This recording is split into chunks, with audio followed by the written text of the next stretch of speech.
적으로 이 네 가지는 꼭 체크해 보시기를 추천드립니다. 어디까지 역세권일까요? 오늘은 이런 제목으로 영상을 한번 준비해 보았습니다. 요즘 정부에서 역세권 개발한다, 또 역세권의 용적률 올려서 고밀도 개발로 주거 공급을 확충한다, 이런 기사 많이 보셨을 텐데요. 창릉 신도시 토지 보상이 이제 올해 안에 예정이 되어 있어서 많은 분들이 신도시는 언제 어떻게 들어오는지, 또는 철도 계획은 발표는 났는데 언제 어떤 그 프로세스를 통해서 들어오는지 뭐 막연하게 10년 걸린다 이렇게만 생각하시는 경우가 많으신 것 같아서요. 정부 발표 이후에 어떤 메커니즘을 가지고 개발이 이루어지는지 좀 살펴보도록 하겠습니다. 그렇다면 역세권은 경기 불황에도 정말 괜찮을까요? 또 뜨는 역세권과 지는 역세권 어떻게 알 수 있는지 한번 살펴볼 건데요. 경기가 불황일수록 역세권 선호도는 높아질 수밖에 없는데요. 그럼 어떻게 역세권에다 내 집을 마련할까? 이런 고민들 한두 번은 하셨을 거예요. 그래서 오늘 영상 좀 굉장히 중요한 내용이고요. 역세권은 경기 하락이나 부동산 침체기 또는 하락장에서도 정말 괜찮을까? 이런 생각들 많이 하시잖아요. 우리가 보통 이제 경기가 너무 안 좋아 이런 말을 좀 입에 달고 살긴 하는데, 코로나 이전의 좀 상황으로 가보면 그때도 경기가 안 좋다 하시는 분들 굉장히 많았죠. 근데 그때 우리가 인천공항이나 이런 뭐 김포공항 가보시면 해외로 나가는 사람들이 정말 어마무시하게 많았던 거, 또 뉴스에 나왔던 거 기억하실 거예요. 정말 주차할 데가 없어서 출국장이 엄청나게 좀 혼잡한 것을 볼 수 있었는데요. 뭐 비슷한 상황이라고 보시면 됩니다. 돈을 쓰는 누군가는 항상 존재한다는 것이죠. 다만 이제 불황일 때는 돈을 버는 구조에 있는 사람들은 좀 충격에 완충지대가 있는, 뭐 자동차로 말하자면 에어백처럼 큰 사고나 이런 충격 여파를 막아주게 되는데요. 이제 저는 개인적으로 그런 곳이 역세권이라고 이제 생각을 합니다. 하락장에서도 상승은 없지만 손실을 막아주는 좀 기둥처럼 든든한 역할을 해준다고 뭐 그렇게 생각을 하시면 좋을 것 같고요. 그럼 뜨는 역세권과 지는 역세권은 어떻게 우리가 알 수 있을까요? 뭐 어렵지 않습니다. 지금 드리는 말씀이 뭐 100% 정답은 아니지만 평균적인 확률이라고 생각하시면 되고요. 어떤 결정을 할 때는 이것을 근거로 해서 좀 선택을 하시면 그래도 도움은 되실 거라고 이제 생각을 하고요. 간혹 평균치에서 벗어나서 뭐 모두의 예상을 깨고 대박을 치는 이제 뭐 그런 상권이라든가 입지가 있는 경우도 있는데요. 그런 경우는 사실 뭐 이런 입지나 교통과 상관없이 어떤 개인이 가진 좀 고수들만의 이제 능력이라고 보고요. 뭐 예를 들어서 입지가 안 좋고 대중교통이 안 좋은 곳에서 장사가 잘 된다던가, 아니면 뭐 사람이 정말 줄을 서서 대박이 났다던가, 이런 경우도 종종 볼 수 있기 때문에 이런 경우는 어떤 개인이 가진 능력과 노하우와 자신만의 어떤 포인트를 가지고 좀 승부를 보는 경우가 되겠고요. 그럼 뜨는 역세권은 뭐 어떤 것이 뜨는 것일지 우리가 이제 살펴보자면, 보통은 이제 철도 개통이 예정된 곳이 뜨는 역세권이라고 하고요. 뒤에서 좀 자세히 설명드리겠지만 뭐 투자 타이밍이라는 게 일반인들은 보통 이 개통 1, 2년 전이 좀 좋은 편이고요. 투자를 많이 안 하신 분들은 좀 뭐 가시권에 들어오는 뭔가가 보여줘야지 좀 안심하기 때문에 개통 이후에 이제 하시는 분들도 계시고요. 이제 여기서 토지는 장기 투자 이제 상품인 만큼 대중적으로 어프로치가 쉬운 부동산은 아니에요. 이제 다만 이런 것들을 많이 해보신 고수들은 착공 전에 사서 보통 개통 때 보통 매매를 하시는데요. 고수는 이제 착공 오래 전에 이미 뭐 기사 발표가 났다든가 그럴 때 이제 보통은 사들이고요. 그리고 이제 개통할 때 보통 많이 파는데요. 그걸 받아주는 사람들이 이제 착공 전후에 사는 일반적인 투자가들이시죠. 다만 이제 가격 차이가 있을 뿐이고요. 시세 차익의 뭐 금전적인 단위가 달라지는 차이는 있지만 어떤 시점에서도 수익을 볼 수 있는 것이 역세권 이제 투자라고 보시면 되겠습니다. 100%는 아니지만 보통의 경우를 지금 말씀드리는 거고요. 그렇다면 지는 역세권은 어떤 곳일까요? 역 근처라도 이제 모든 것이 다 오르지 않는다는 것은 보통 알고 계실 텐데요.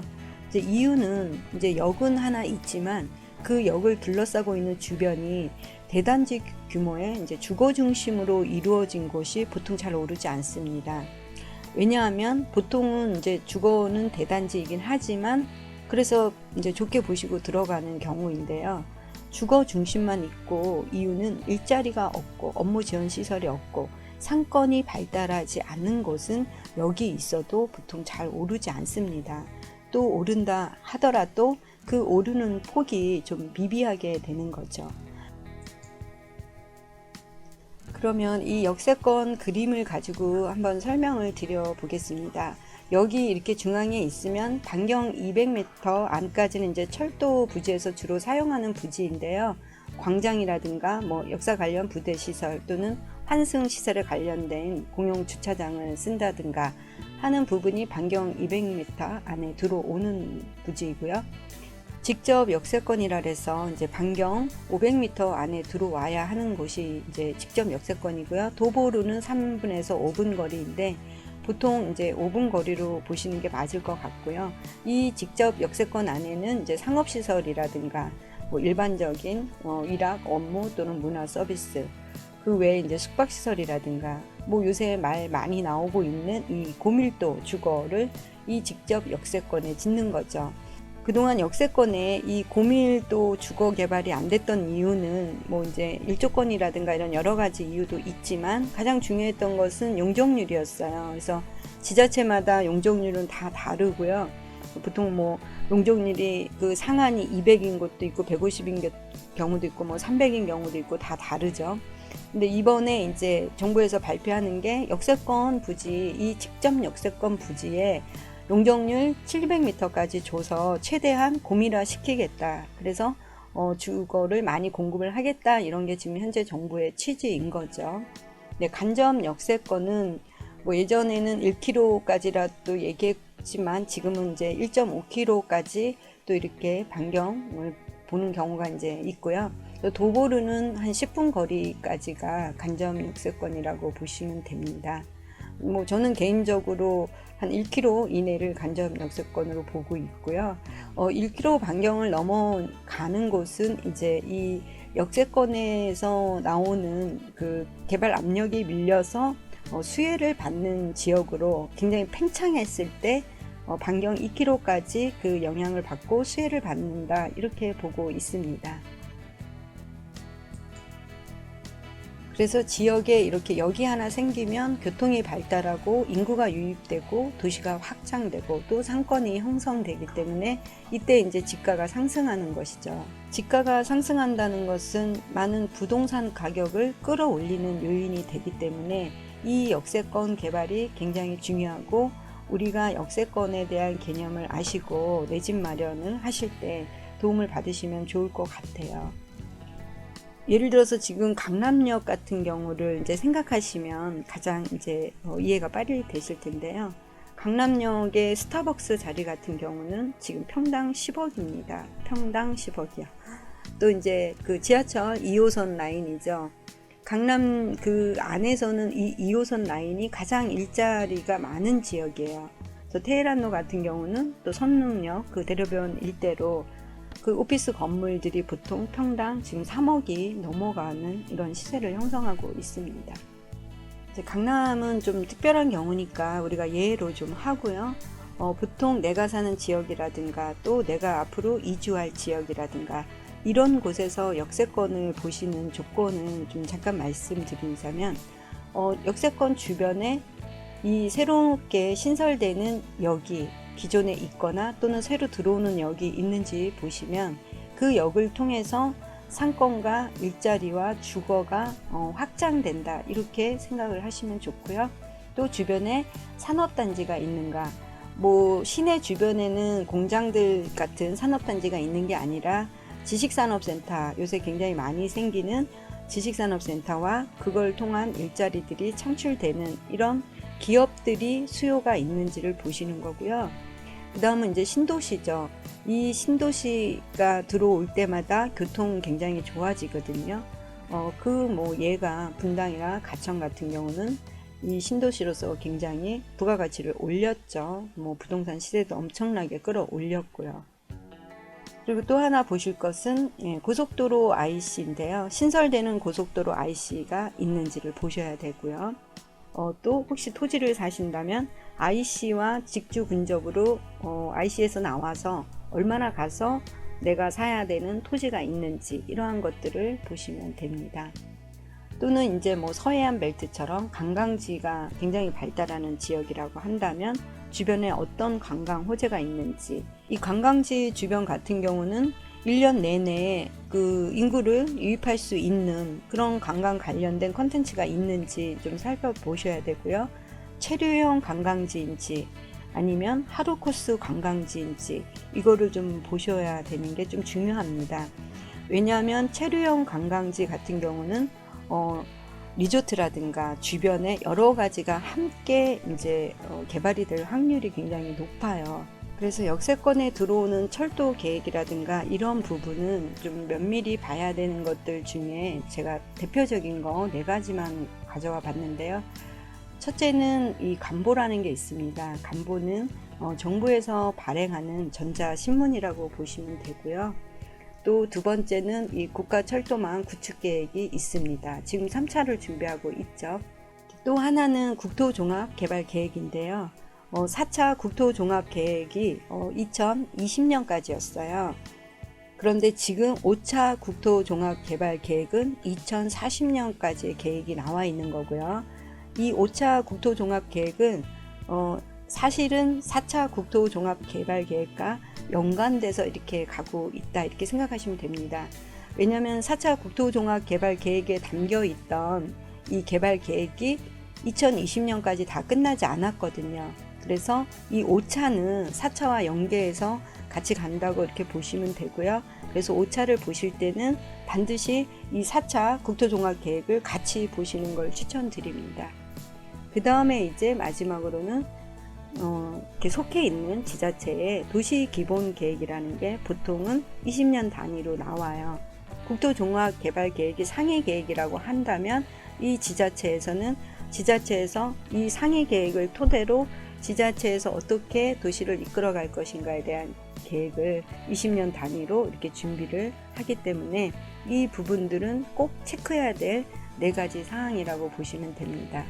왜 이 부분들을 체크를 하셔야 되냐면 우리가 보통 신문 기사라든가 이런 걸 통해서 정보를 얻기도 하지만 그 기사들에 나오는 모든 내용의 상위 계획은 이 제가 지금 알려드리는 4가지 이것을 보시면 다 확인이 가능한 거예요. 그래서 이것을 미리 알고 계셨다가 어떤 이제 착공을 한다든가 개발을 하겠다든가 이런 발표 기사가 나왔을 때 크로스 체크 하셔서 이 기사의 내용이 원래 정부에서 가고자 하는 20년 장기 플랜 안에 있었던 계획인데 드디어 이제 실행을 하는구나 이런 식으로 크로스 체크를 하시면 이게 정말 개발이 될까 안 될까 이런 불안감이 굉장히 사라지시거든요.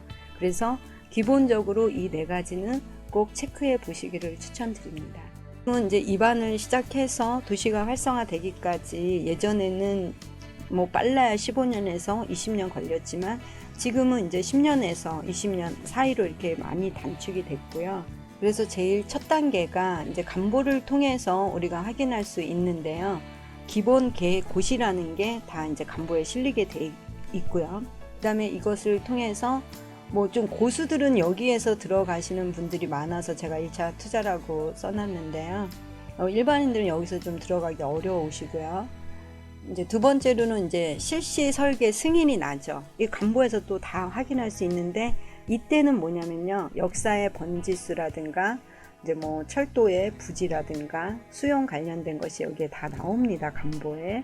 그래서 요거를 확인하시고 들어가시는 분들은 2차 투자자가 되시겠고요. 그런 다음에 이제 보상이 이제 들어가고 착공이 들어가죠. 그럼 이제 착공이 이제 들어가면 도시개발구역이 또 별도로 지정이 되고 도시개발에 관련된 이제 시행자가 선정되고 이와 관련된 토지를 또 매입하게 돼 있습니다. 그러면 이 토지를 매입할 때 여기서 내가 투자한 거에 대한 돈이 들어오는 환급, 환금 시점이 되겠습니다. 그리고 나면 이제 토목공사도 하고, 이 토목공사 한 다음에 건설사나 이제 개인에게 택지를 이제 뭐 LH면 LH에서 이제 매각 절차를 진행을 하는 거죠. 그러면 건설사가 이 택지를 분양을 받아서 건축을 하고요. 그 건축한 것이 실수요자, 우리가 이제 분양을 받게 되는 이런 과정을 거칩니다. 그래서 이런 과정에서 역사가 개발될 때 투자할 수 있는 이런 시점들이 있는 거고요. 그래서 이러한 것들을 미리 공부해 두시면 창릉 신도시가 개발될 때 내가 어느 타임에 들어가야 투자 적기인지를 아실 수 있거든요. 다만 토지와 아파트의 차이는, 토지는 좀 더 일찍 들어가는 차이가 있고요. 이제 아파트 같은 경우는 이제 분양 공고가 나와서 들어가는 거기 때문에 투자 타이밍의 시점은 다릅니다. 그렇지만 이러한 이 프로세스나 메커니즘을 잘 알고 계시면 내가 언제 들어가는 게 투자 타이밍이구나, 이걸 좀 잘 아실 수 있거든요. 뭐 한 예로 창릉 신도시 발표 나고 나서 이 주변에 뭐 엄청나게 사람들이 몰려들었죠. 토지를 찾기 위해서 몰려들은 거예요. 이 주변인 다 그린벨트입니다. 그린벨트. 그래서 땅도 뭐 사기도 어렵고요. 네. 그렇지만 어쨌든 찾는 수요가 엄청나게 이제 많았던 거죠. 당연히 이 안에는 못 들어가지만 이 주변을 둘러싸고 있는 바깥 근방에 이렇게 구입을 하려는 분들이 굉장히 많이 찾으셨고, 또 지금도 사실 뭐 주변으로는 많이 찾고 있죠. 토지 같은 경우는. 그래서 이런 것들을 이제 잘 기억해 두셨다가 내 집 마련하는데 좋은 정보로 활용하셨으면 좋을 것 같습니다. 네, 오늘 시청해 주셔서 감사합니다. 다음에 또 만나요.